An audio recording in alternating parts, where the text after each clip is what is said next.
My name is Melani Molina at Okaloosa Technical College, and I'm in the welding program. I'm currently a high school student, but I enroll at OTC full-time for the classes here.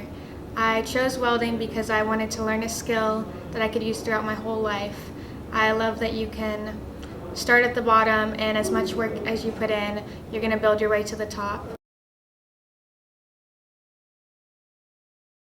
I'm currently taking a structural welding based class, but we learn stick welding, MIG welding, and TIG welding, which opens a lot of opportunities for any type of field in the welding industry.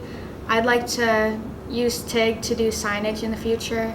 I know I've had classmates that are union workers working on buildings, and there's a ton of opportunities out there for any type of welding that you learn in this class. One of my favorite things about the instructors in the welding course is the use of tough love.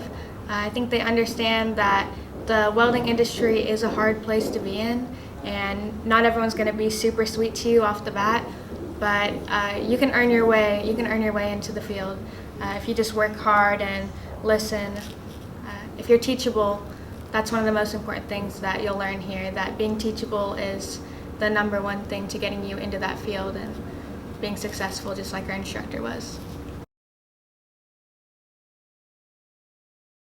When I first came into welding, I didn't know a single thing. I just saw the pretty pictures of stainless steel welding with all the rainbow colors. It looked nice and clean and air conditioned.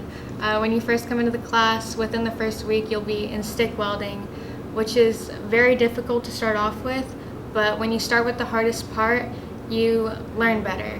It's better to learn hands-on. You learn the vocabulary, you learn how your arc works, and as you get further into the course, you get to go to the air conditioning, you get to do pretty welding that you probably came into the course for, but it's very rewarding to start from the bottom and work your way up, and it's a good learning environment. It's a good way to learn hands-on.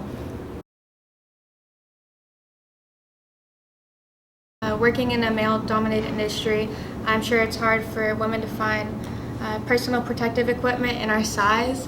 The gloves need to be smaller, the jackets need to be more tight-fitted.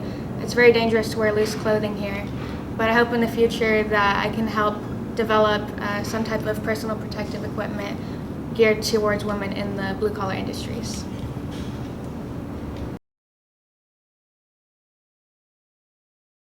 If you have any sort of interest in our welding program and you're willing to come in with a good work ethic, our campus does offer tours, and you can speak with instructors. They'll give you very one-on-one tours explaining every aspect of the shop and explaining the hour breakup of the year that you'll be enrolling in.